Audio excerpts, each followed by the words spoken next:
로마 베드로 대성당 입구 왼쪽에는 열쇠를 든 베드로 조각상이 있습니다. 저게 베드로 대성당 위에서 찍은 건데요. 그리고 오른쪽에는 칼을 든 바울 사도의 모습이 있습니다.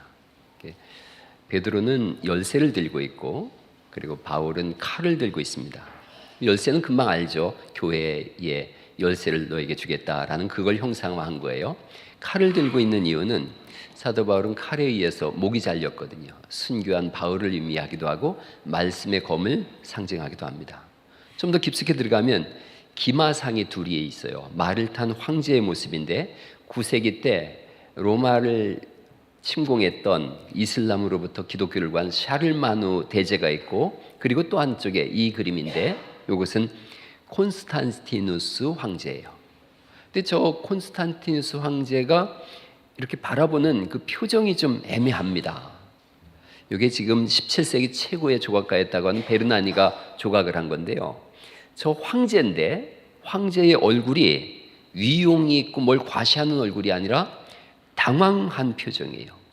경외함과 두려움에 사로잡힌 그런 당황스러운 표정이에요. 여기 전설이 있습니다.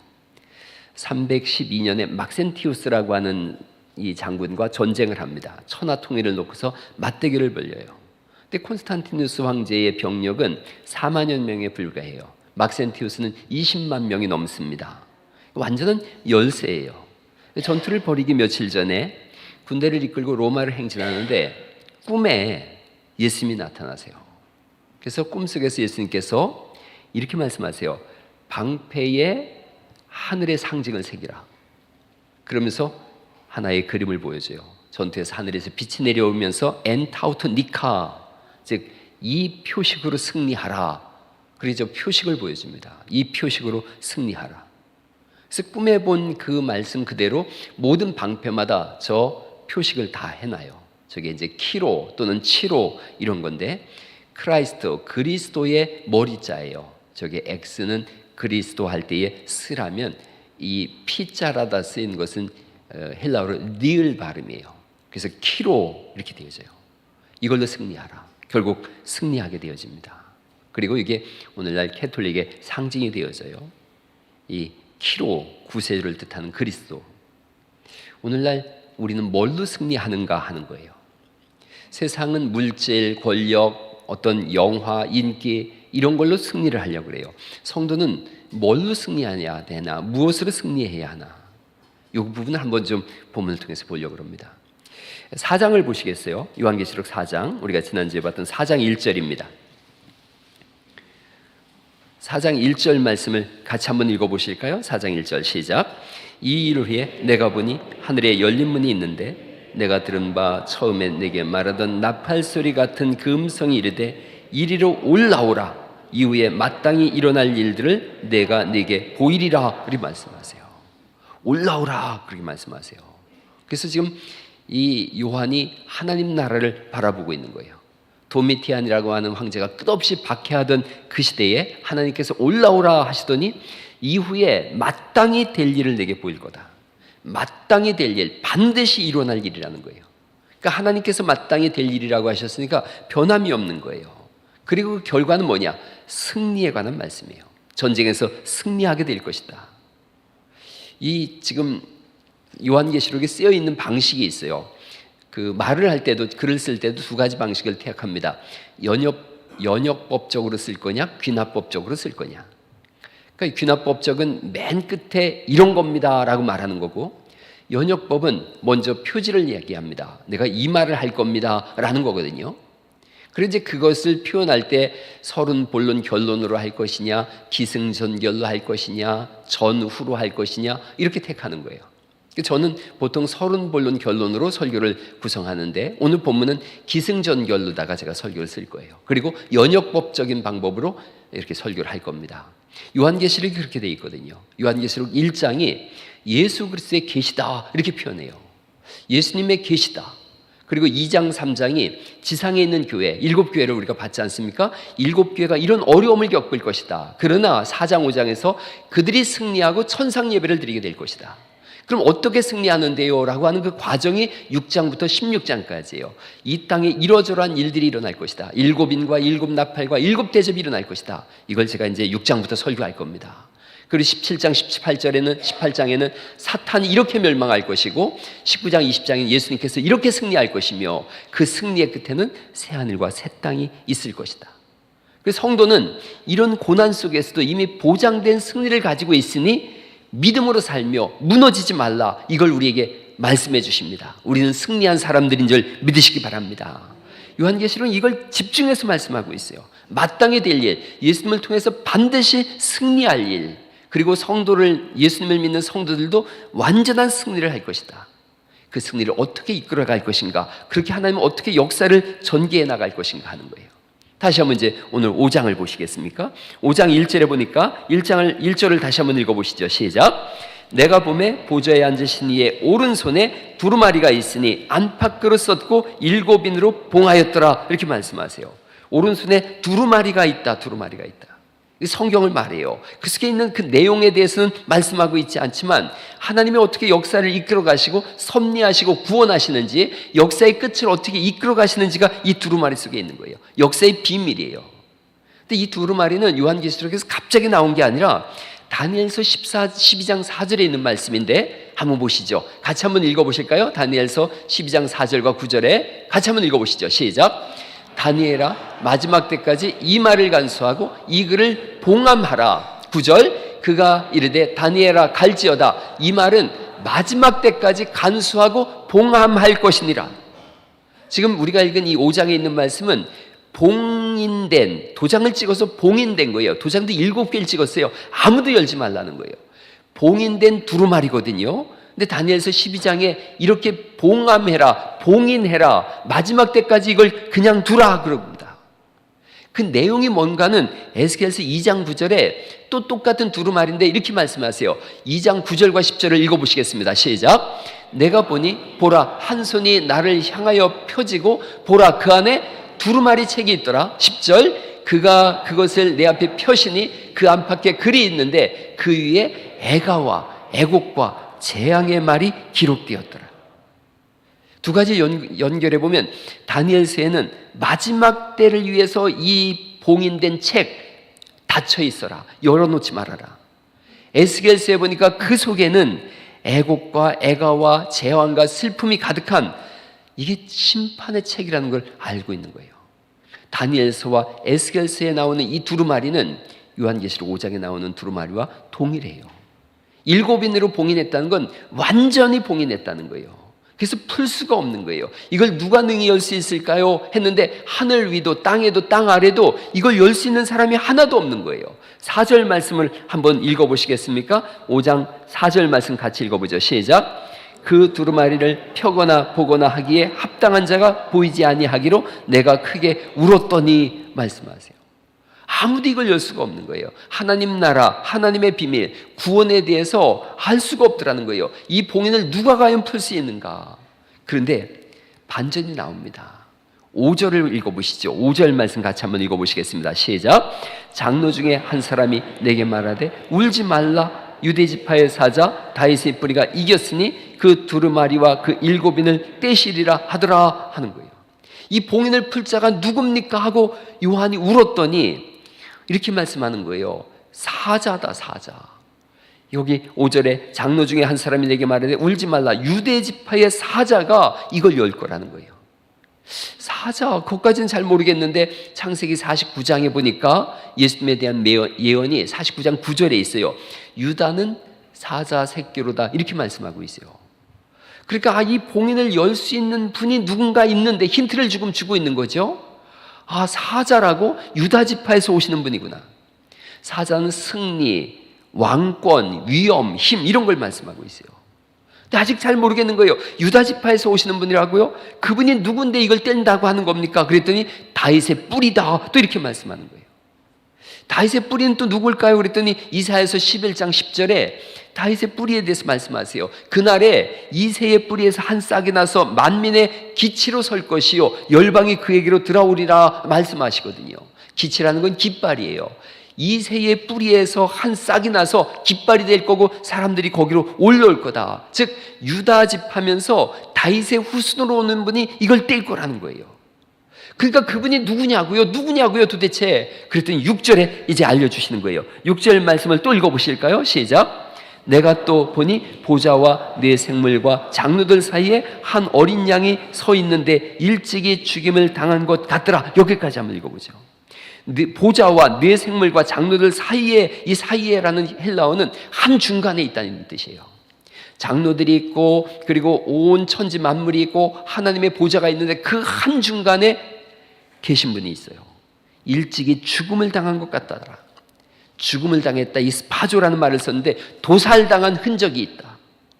도살당한 흔적이 있는 어린 양. 그럼 누구예요? 예수님인 걸 알게 된 거예요. 이게 아하 예수님이군요. 이걸 아하 포인트라 그래요. 아하 포인트. 아하 그렇구나. 깨닫는 거예요. 아이스크림. 아 스크림 비명인데 아 그렇군요. 유다의 후손으로 오시고 다윗의 뿌리가 되시고 그리고 죽임당한 흔적이 있는 어린 양 예수님밖에 없거든요. 그래서 예수님이 그러면 누군데 이 두루마리를 열 수 있다고 하는 겁니까? 라고 했더니 다시 한번 이제 6절 하반절을 읽어보시죠. 6절을 다시 읽어보시죠. 시작. 내가 또 보니 보좌와 네 생물과 장로들 사이에 한 어린 양이 서 있는데 일찍이 죽임을 당한 것 같더라. 그에게 7뿔과 7눈이 있으니 이 눈들은 온 땅에 보내심을 받은 하나님의 7영이더라. 이렇게 말씀하세요. 이걸 그대로 그려보면 되게 무섭죠. 뿔이 7개가 있고 눈이 7개가 있다. 이 무서운 말씀이죠. 사실은 성경에서 말씀하는 뿔은 힘을 말해요. 전능, 전지함, 옴니포텐스, 옴니사이언스 이런 표현을 씁니다. 전능하신 하나님, 전지하신 하나님, 그걸 뿔로 표현하는데 7뿔이라는 뜻은 완전하신 분이라는 거예요. 그 힘과 지혜와 능력이 있어서 완전하신 분. 7눈을 가지셨다는 것은 모든 걸 다 보시는 분이세요. 그리고 성령님을 표현해요. 그러니까 성령으로 충만하신 분. 그분이 어떤 분인지를 5장 13절에는 또 이렇게 알려주고 있는데 5장 13절 말씀을 같이 한번 읽어보실까요? 시작. 내가 또 들으니 하늘 위에와 땅 위에와 땅 아래와 바다 위에와 또 그 가운데 모든 피조물이 이르되 보좌에 앉으신 이와 어린 양에게 찬송과 존귀와 영광과 권능을 세세토록 돌릴지어다. 이렇게 써 있어요. 그러니까 보좌에 앉으신 이와 어린 양 이렇게 써 있는데 보좌라고 하는 이 표현이 단수로 써 있어요. 하나의 보좌 위에 어린 양 되신 예수님과 하나님이 함께 계심 이걸 말씀하세요. 그래서 이 어린 양 되신 예수님은 하나님이시구나를 우리에게 금방 알려주고 있어요. 이제 다시 한번 이제 정리를 해볼게요. 그분이 어떤 분이시냐고 물었더니 사자로 오셨다. 사자는 강력한 분이에요. 모든 걸 이기시는 분이에요. 그런데 또 그분은 누구냐? 어린 양이시다. 이렇게 말씀하는 거예요. 사자는 승리의 표현이라면 어린 양은 희생의 표현이에요. 적을 향해서는 사자 같지만 믿음의 아들, 딸들을 위해서는 어린 양처럼 품으시는 분. 사자이신 예수님이며 동시에 양이신 예수님을 저렇게 표현한 거예요. 같이 병치해서 표현한 거예요. 강력한 사자의 힘으로 온 세상을 정복하지만 어린 양으로 오셔서 우리의 죄를 품고 죽으셨다. 우리가 그 예수님을 믿으시는 줄 믿습니다. 우리가 사자이신 예수님, 어린 양이신 예수님 이걸 믿는 거예요. 신앙생활이라는 것은 그 예수님을 신뢰하는 거예요. 예수님 아무도 뗄 수 없는 역사의 마지막에 인봉을 떼신 사자이며 어린 양이신 예수님, 강력한 사자이지만 가장 사랑받는 어린 양이신 예수님, 심판자인 사자이지만 구원자인 어린 양이신 예수님, 그분을 신뢰하는 거예요. 끝까지 그분을 신뢰하는 거예요. 사람은 실수하기도 하고 실패하기도 합니다. 저도 이제 한 58년을 이렇게 살면서 보니까 셀 수 없이 많은 실수를 했어요. 실패도 많이 겪었어요. 철이 들면서 확인한 확실한 한 가지가 예수님만이 내가 의지하고 따라야 되는, 신뢰해야 되는 유일한 분이다, 이걸 알았어요. 예수님만이 나의 구원자고 나의 위로자고 나의 소망이며 예수님께 내 삶을 드리고 예수님만 신뢰하고 살리라. 예수님은 우리를 결코 실망시키지 않는 하나님이신 줄 믿으시기 바랍니다. 구원을 완성하시는 분이세요. 예수님만 바라보는 거예요. 교회에 와서도 뭘 생각하느냐? 예수님 바라보는 은혜가 있기를 간절히 축원합니다. 교회 목적이 뭐냐를 자꾸 잃어버려요, 사람들이. 교회에 와서 신앙생활을 오래 하다 보면 내가 교회에 왜 왔는지를 잃어버려요. 여러분, 교회는 하나님 앞에 예배하러 오는 것인 줄 믿습니다. 교회는 다투려고 오는 것이 아니에요.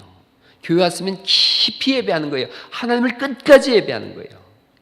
저는 목회 30년 했는데 뭐 힘들죠. 시험 든 거 없어요. 고단한 거 없어요. 그러는데 힘든 때도 있고 고단한 것도 있지만 저는 예수님 앞, 하나님 앞에 예배하기 때문에 예배하면 다 털어지더라고요. 예배하면 남는 게 없어요. 그냥 하나님만 보여요. 여러분, 예배 속에 그 은혜가 있기를 간절히 축원합니다.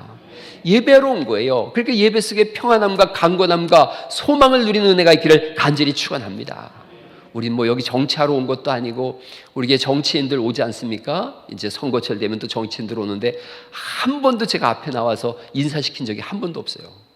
예배자로 왔기 때문에. 그냥 이 시장이 왔을 때도 익산 시장님 와서 함께 예배합니다. 우리 격려 박수 한번 합시다. 그러고 끝나거든요. 앞으로도 또 여기 시장 나온다고 하는 분들이 와서 인사할 거예요. 앞에 나오는 거 없어요.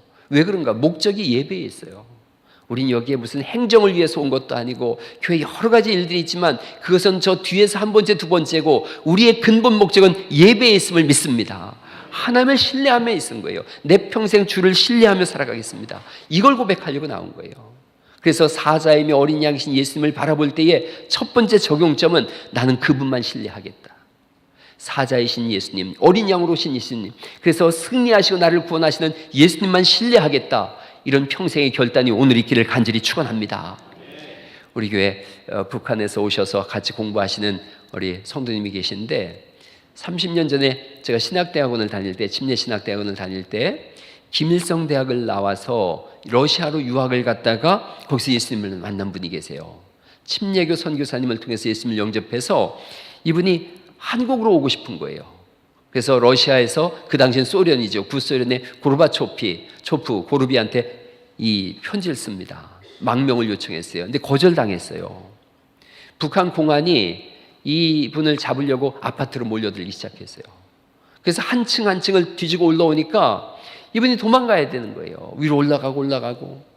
탈북자들의 그 두려움은 말도 못하죠. 끌려가면 낙동강을 건너서, 그 당시 제가 들은 얘기는 낙동강 건너면 코에 코를 깨가지고 이렇게 사람을 철사끌로 코를 깨가지고 끌고 간다는 거예요. 그래서 낙동강 건너가면 총살을 시키거나 탕방촌으로 보내거나 거기서 평생을 죽는 거예요. 이분이 두려움 속에 올라가고 했어요. 맨 꼭대기층까지 올라갔어요. 그 사람들은, 그 공안들은 계속 문을 여는 거예요. 열고 확인하고 그러면서 올라오는데 맨 꼭대기층에서 이분이 문을 두드리는 거예요. 나 좀 숨겨주세요.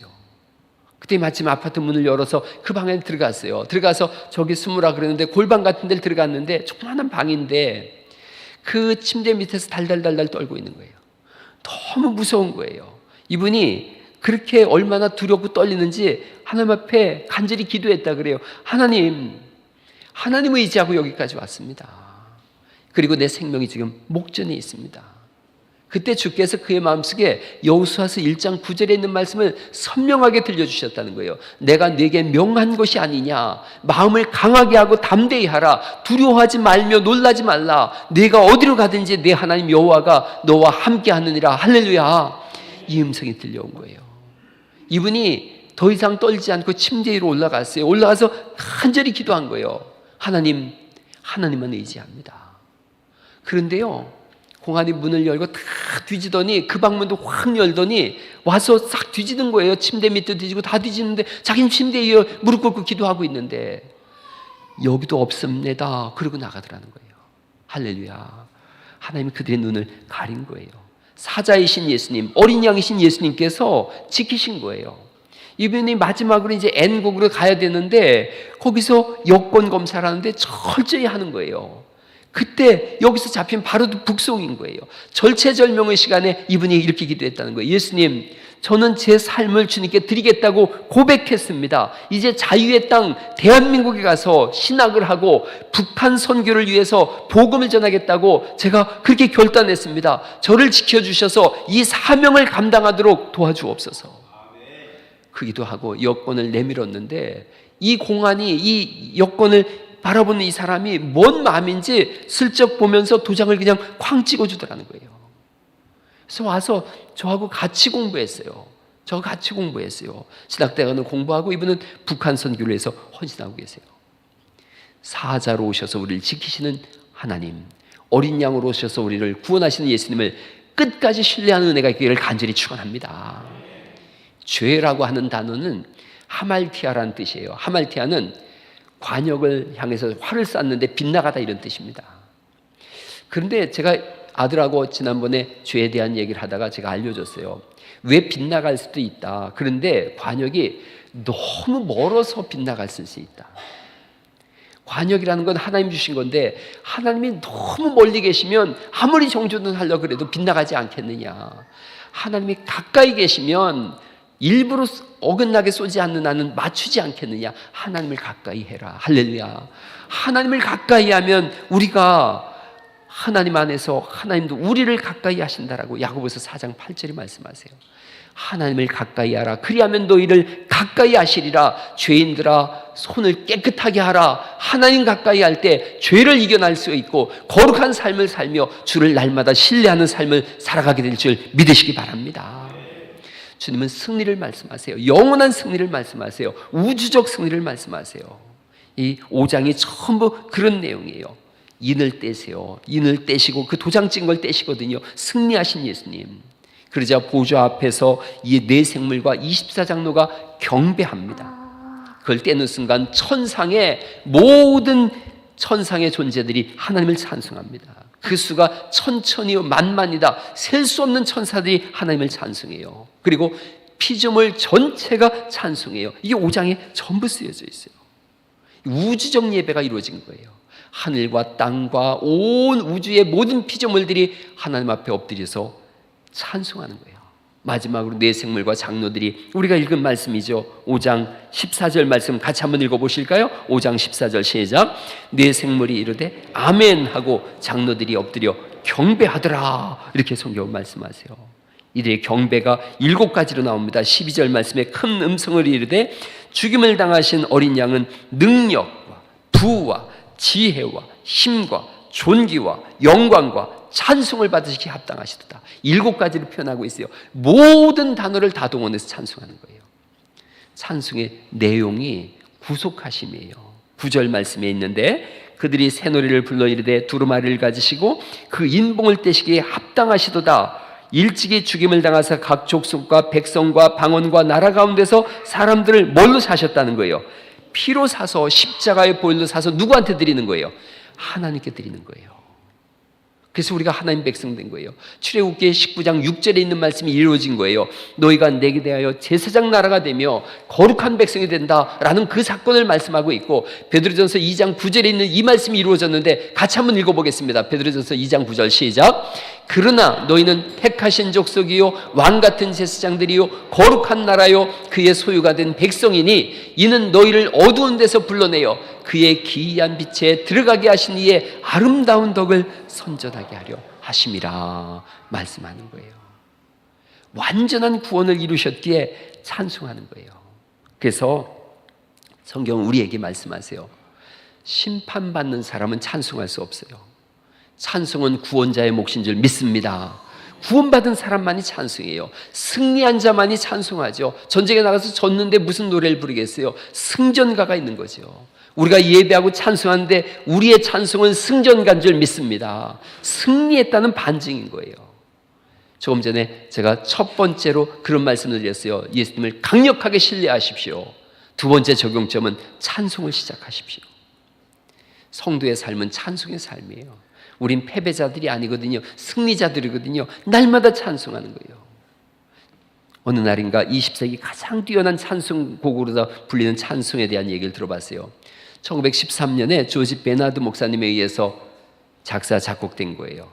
베나드 목사님이 미국 오하이주에 있는 영스타운에서 광부의 아들로 태어났어요. 신앙심이 깊어요. 그래서 신앙서적은 다 찾아 읽다가 어느 날 목사님이 됐어요. 목사님이 돼서 부흥 집회를 인도하는데 어느 날 이렇게 설교를 하는데 성도님 한 분 사이로 성도들 사이로 그리스도의 피가 흐르는 십자가의 피가 흐르는 환상을 본 거예요. 그 집회를 끝내고 숙소로 돌아와서 깊은 고뇌에 빠졌어요. 왜 예수님의 십자가의 피가 환상 속에 보였을까? 자기를 돌아봤어요. 내가 그동안 바쁜 일정으로 인해서 타성에 젖은 그런 예배를 인도한 건 아닌가? 십자가의 부활의 능력을 내가 진짜 깨닫고 있는 건가? 내가 정말 예수님과 동행하는 삶을 사는가? 깊이 신뢰하며 사는가? 고민이 지금까지 겪어보지 못한 내적 고통으로 가져왔어요. 집회 때도 이게 계속돼 있어서 집회가 집중하기 어려웠어요. 숙소로 돌아와서 며칠 동안 벽에 십자가를 걸어놓고서 바라보고 또 바라봤어요. 그러다가 어느 날 또 환상을 봤는데 이번에 십자가에서 그리스도의 보배로운 피가 확 흘러서 자기 몸을 다 덮는 것을 경험했어요. 예수님께서 내 죄를 사하시려고 우리에게 오셨는데 나는 저 십자가를, 그렇게 피 흘린 십자가를 내가 바라보고 있었는가? 눈물이 흐르고 거기서 찬송시가 저절로 터져 나옵니다. 그래서 그리스도의 마음을 깨닫는 감동을 1절로 씁니다. 2절에는 내 마음을 쏟아붓습니다라고 써요. 후렴구에서는 내가 어떻게 살아갈 것인지를 고백해요. 작사는 했는데 이 작사에 맞는 선율이 떠올리지 않는 거예요. 그러다가 뉴욕에서 설교를 앞두고 어느 날 정말 하나님의 은혜가 자기 속에 광채처럼 확 임해요. 그 즉시 거기서 작곡을 했어요. 이 찬송이 입에서 입으로 전해져서 미국 전역을 퍼져나갔고 지금도 우리뿐 아니라 모든 그리스도인들이 가장 애창하는 찬송가가 됐어요. 뭐겠어요? 얼마? 갈보리산 위에 십자가 섰으니 주가 고난을 당한 표라. 험한 십자가를 내가 사랑함은 주가 보혈을 흘림이라. 2절은 그렇게 되어져요. 멸시천대 받은 주의 십자가에 나의 마음이 끌리도다. 귀한 어린 양이 세상 죄를 지고 험한 십자가 지셨도다. 후렴 부분을 같이 한번 읽어보시겠습니까? 같이 읽어보죠. 시작. 최후 승리를 얻기까지 주의 십자가 사랑하리. 빛난 면류관 받기까지 험한 십자가 붙들겠네. 이게 성도의 찬송이에요. 우리의 찬송이에요. 5장 13절에 보니까 세세토록 찬송한다. 영원토록 찬송한다. 이 요한계시록 7장에도 흰옷을 입은 무리들이 큰 소리로 구원이 보좌에 앉으신 우리 하나님과 어린 양에게 있도다. 날마다 이걸 찬송하는 거예요. 여러분 예수님을 믿는다면 그 입술에서 찬송이 떠나지 않기를 간절히 축원합니다. 마지막 세 번째로 적용점을 두면 승리자로 사세요. 승리자로. 우린 패배자들이 아니에요. 예수님이 이미 승리하셨어요. 어느 날 제가 사진 한 장을 봤습니다. 그 사진에 대한 내용을 쭉 적은 걸 읽어보고서 되게 감동이 됐어요. 늑대 무리가 이동하는 사진이에요. 한번 저 사진을 한번 보시겠어요? 늑대 무리가 저렇게 이동하는데 늑대의 리더는 어디에 있는가 하는 거예요. 리더는 어디에 있는가? 저 캐나다에 있는 사진작자가 저를 찍고서 확인을 한 거예요. 리더가 어디 있는가? 맨 앞에 세 마리가 보이죠? 맨 앞에 세 마리는 늙고 아픈 늑대래요. 맨 앞에 세운 이유가 행군의 속도를 조절하는 거예요. 뒤처지지 않도록 맨 앞을 가는 거예요. 그런가 하면 그 다음 사진 보시면 두 번째 5마리가 있어요. 이 5마리는 가장 젊고 가장 강한 늑대예요. 그래서 앞에 있는 3마리를 보호하는 거예요. 외부로부터 철저히 공격을 차단하고 방어하고 보호하는 거예요. 정면을 딱 막고 있는 거예요. 세 번째 사진. 그 뒤에 좀 많죠. 이 많은 중간의 무리들은 어린 새끼를 데리고 가는 늑대 가족이에요. 그래서 철저히 앞에서부터 보호를 받고 있는 거예요. 가장 안전지대예요. 네 번째 보죠. 그 뒤에 후미에 5마리의 늑대가 있어요. 두 번째 늑대와 똑같아요. 두 번째 그룹의 늑대와 똑같이 가장 젊고 가장 강력한 특공대 같은 그런 늑대들이에요. 그래서 후방으로부터 오는 모든 공격을 다 차단합니다. 리더는 어디 있어요? 맨 뒤에 홀로 떨어져서 따라오는 늑대가 리더래요. 누구도 뒤처지지 않게 하고 상황을 파악하고 가장 힘이 세거든요. 저 늑대가 어느 곳이든 순식간에 달려가서 그 적을 대비하는 게 저 리더랍니다. 이 늑대 리더의 이런 모습이 늑대가 최상의 포식자로 수만 년 동안 살아남을 수 있었던 지혜라는 거예요. 교회를 생각해 봤습니다. 교회는 맨 앞에 그룹이 어떤 그룹일까? 이미 승리한 성도님들이에요. 연세가 더 있으시고, 그리고 이제 교회에서 어떤 사역을 하기도 어려운, 그럼에도 불구하고 이미 승리한 성도님들. 그래서 그 성도님들에게 우리가 템플을 맞추는 거예요. 두 번째와 네 번째, 지금 승리하고 있는 성도들이에요. 우리 교회 소위 항존직분자들이에요. 이분들이 두 번째와 네 번째의 균열을 딱 맞추고, 균형을 맞추고 모두를 보호하는 거예요. 세 번째는 누구겠어요? 앞으로 승리할 우리의 자녀들이에요. 앞으로 승리할 우리의 어린 자녀들, 여기서 크는 자녀들이에요. 다섯 번째는 누가 있겠어요? 여기서 목사 그러면 이단 되는 거예요. 누구예요? 예수 그리스도세요. 예수님이세요. 목사는 어디 있는가? 목사는 두 번째에 있다, 네 번째에 있다, 왔다 갔다 하는 사람이에요. 두 번째에 있다, 네 번째에 있다, 왔다 갔다 하면서 앞과 뒤를 살피는 사람이고, 전체를 이끄는 분은 예수님이세요. 여러분, 우리 주인 되시며 구원자 되신 예수님은 우리를 이끌어가는 일에 조금 더 어려움이 없는 줄 믿습니다. 그래서 우리가 그분을 신뢰하는 거예요. 그리고 그분을 찬송하는 거예요. 가정에서도 똑같아요. 직장도 똑같아요.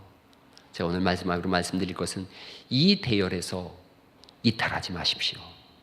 천상의 승리는 이미 우리에게 주어졌습니다. 끝내 우리는 승리할 수밖에 없는 사람들로 운명되어졌습니다. 이 대열에서 이탈하지 마시고 내가 어느 쪽에 있는지를 잘 확인하셔서, 첫 번째 대열에 계신다면 천천히 이곳에서 쉼을 누리십시오. 하나님 나라를 소망하면서 쉼을 누리십시오.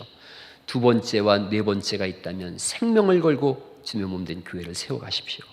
헌신하시고 충성하시고 죽도록 충성하는 그런 은혜를 누리시기 바랍니다. 가운데 있는 그룹들을 잘 길러내셔서 이들이 어느 날인가 두 번째와 네 번째에 서는 그런 사람들로 길러내시고, 맨 끝에 계시는 그리스도, 우리를 이끌어 가시는 그리스도를 신뢰하고 날마다 찬송하는 거룩한 은혜가 있기를 예수님의 이름으로 축원합니다.